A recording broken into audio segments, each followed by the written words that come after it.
Ouch, was that a ghost?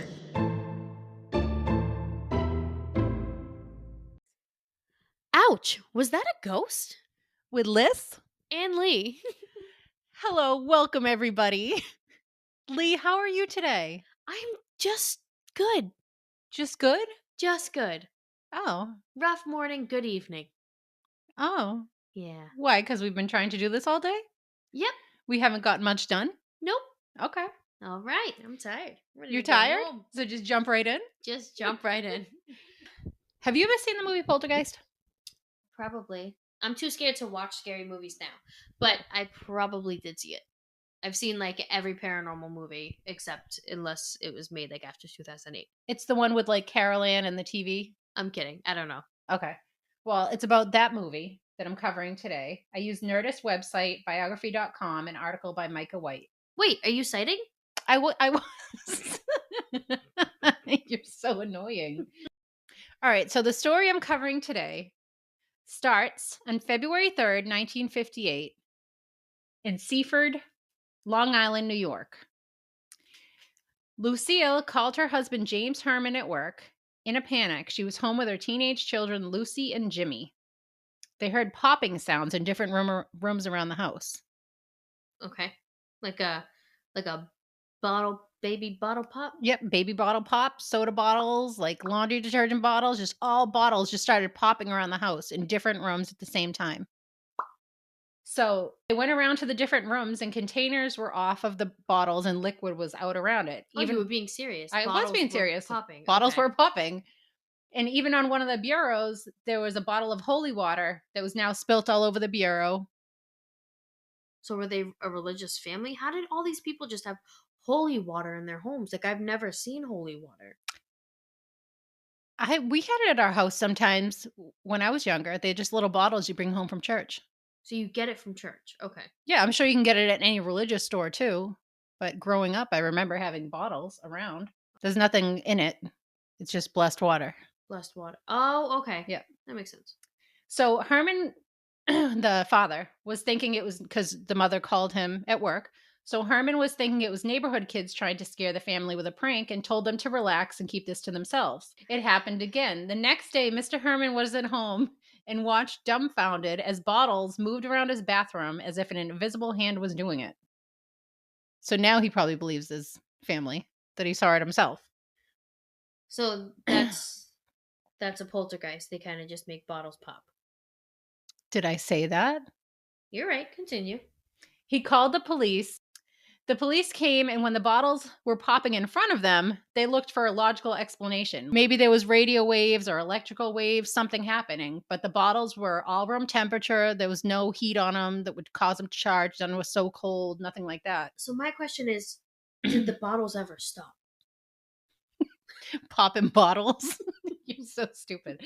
So on February 17th, a priest came to bless the home. News of this act with so many witnesses spread quickly, even gaining an article in a Time magazine. People wrote letters trying to solve what was causing this, while others said it was poltergeist. Whatever the case, the frequency of happenings sped up. This story started in 1958, if you recall. This house was built brand new in 1953. The Hermans were the only occupants, so they lived there for 5 years. So what was causing this? Because most, like, hauntings, things like that, are houses that have history, had people living there. You look confused. I'm just like, did they put the caps back on the bottles and then they popped off again for the police? Or like, was the poltergeist putting the caps back on and repopping It was just everything. Ketchup bottles, like any bottle you had around the house, things would just pop. If you had a medicine bottle, it would just pop. So he just had a thing for caps. Yes. And the fact that like the public immediately was like, oh, poltergeist. Because my poltergeist doesn't like caps either. Like, is that what was going on? I'm just so like, I don't get it. Like, why did everyone assume? Because they were popping caps. This was just people giving advice that was all writing into him because it had all this publicity. It was over the news, newspapers. Can't keep your cap on your soda bottle. You got a Geist. You gonna Geist? All right, I'm sorry. I'm gonna have flat soda with these. I'm just gonna leave it. I'm right, just gonna leave that Oh yeah, so they were probably pissed. They had flat soda. Flat soda, spoiled milk. Wow. All right. Yep. Sorry, So I'm gonna move past that. I'm that's gonna let okay. it go. All right. So Dr. J.B. Ryan of Duke University's parasite psychology laboratory spoke to the Hermans about a month after all this started and brought up how teenage children usually attract poltergeist activity. Have you heard that before? Well, yeah. I mean, I've always heard like, oh, if the teenager pops the bottle, a poltergeist is coming. I'm gonna get you a baby bottle pop. No, No. I've never heard of It's that. usually every story I've ever read about poltergeist, teenagers are in the house and somehow their energy like makes poltergeist activity more. But if you take the Never heard teenager that. out of the house, it usually ends. What? That's crazy. I don't know what just came out of me. Okay, so shortly after the arrival of Dr. Ryan and his colleagues, all activity just stopped. There were about 70 documented reports since the activity started. Weird fact, the famous Amityville Horror House was about 7 miles away from this house. Oh wow. Just Haunted couple blocks, huh? Right? Couple of haunted blocks. Move away. This story was a loose inspiration for the 1982 Poltergeist. Obviously, in the movie, cinematic liberties were taken to make it more enjoyable. Most believe Poltergeist, the movie, was cursed. So, based on the previous family, in 1982, Steven Spielberg produced the movie Poltergeist, which I feel like I've said Poltergeist about 5 times now. Was the opening scene baby bottle pops? It was no bottle popping. Oh, actually, was there bottle popping in the movie? I remember the tequila bottle something, but I don't think that was popping. That was like the worm in it. Fucking roof. Right? The movie follows the Freelings family's life being tormented by paranormal happenings. The youngest daughter even gets abducted through her closet in the bedroom. The family goes through many trials and scenes that I can remember clearly. You said you don't remember the movie, but there was a scene where the father was in the bathroom and he just like had to peel his skin off of his face. Why? Because I don't remember why exactly, but I just remember that scene when I was a kid seeing it and it freaked me out. And there was one scene where like a tree came in through the window of the girl's bedroom. Oh, that would have made me stop watching the movie because it would have been stupid. No, it was like creepy. It was just shadowy more than anything. It just like, you know how like if you're sitting in the dark and you see all these weird shadows. Okay. Do you not know how to close tabs? You know that runs your battery lower? You're like an 80-year-old woman who doesn't know how to close tabs out of her phone. Can we get back to the bottle pops? Yeah, just as long as you promise that next time you open your laptop, all those tabs are going to be gone. Okay, I'll see what I can do. So, the family goes through many trials.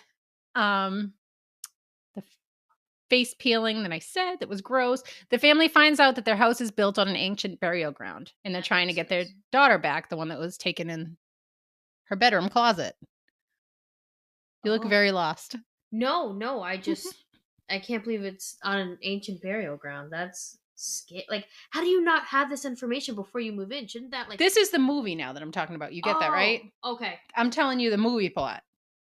This entire time you've been telling me... No, I told you the family plot, and then I said that this is now...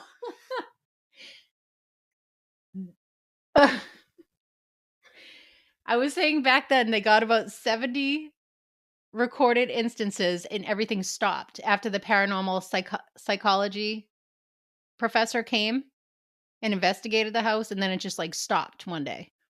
But then in 1982, Steven Spielberg made a movie like loosely based on this. And in the movie, the daughter gets abducted in the closet. That's the one where the father pulls his face off. Creepy shadows. Right. So I'm losing my place. I'm sorry. I'm a mess.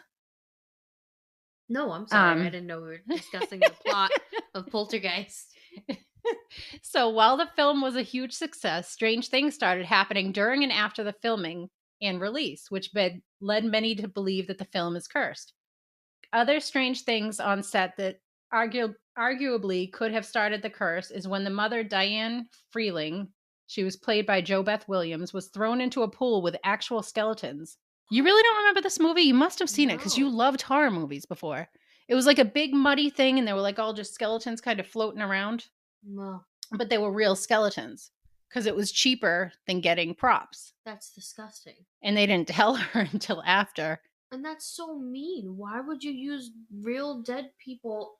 Oh, that's But that's probably, if this movie is cursed, then that's probably what started it all. Because I can't imagine playing with skeletons is ever a good idea. So Carol Ann Freeling, the young girl that got taken into the the one in the TV when like Caroline and into the closet, was played by a 6-year-old Heather O'Rourke.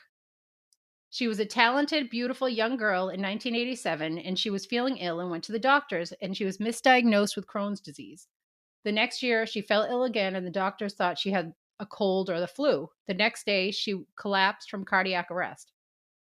She was airlifted to a San Diego hospital and passed away during a procedure to correct a bowel obstruction. So that's what happened to her in real life? In real life. Okay. And then the older sister in the movie, Dana Freeling, was played by Dominique Dunn, was in a relationship with a guy, John Sweeney. In 1982, the couple separated. In November of 82, John Sweeney went to Dominique's house to beg for her to take him back. When she was not about it, Sweeney choked her until she passed out and left her to die in the driveway. Sweeney only served 3 years and 7 months for this. Two other deaths that don't seem as cursed, but it's still like just a strange coincidence to have so much bad happen around in a short period of time, was the evil preacher Cain. I don't know if you remember him. He had like the weird hat. He was really scary looking. I don't think I saw this movie. Well, he was played by Julian Beck. Well, we're watching a movie then. Who in 1983 took his own life shortly after being diagnosed with stomach cancer. And Taylor, the Native American shaman, played by Will Sampson, who was in real life a medicine man, performed an authentic exorcism, like on set, because he just got a bad vibe. He died due to a heart-lung transplant complication. So that is the story of the Poltergeist movie and all the creepy things that happened around it. Oh, wow. Ouch. Was that a ghost? I don't know. I don't even know what to think. That's so scary. That's so crazy. So imagine everyone else who was on set. They're probably all, to this day, living in fear. I don't know who's alive still, but living in fear, like, am I next? Yeah, and that probably played into the popularity of the movie, all this bad stuff happening around definitely, it. Definitely. They definitely got a lot of publicity for that. I'm definitely going to watch that movie. It's a creepy one. I remember being petrified of that when I was a child. I'm so surprised I've never seen it. Thanks, Mom, for never showing me that one. Wow. Are people able to comment? Once we set it up, we'll know where to tell them to go. If you want to reach out to us on Facebook, we don't have one yet. But comment what, how you would feel. I mean, honestly though, how do you think you would feel if you were on set and you hadn't died yet? Bye. Thanks so much for listening. If you have a story you'd like us to share, email us at ouchwasthataghost@yahoo.com. Don't forget to follow our Facebook page, Ouch, Was That a Ghost?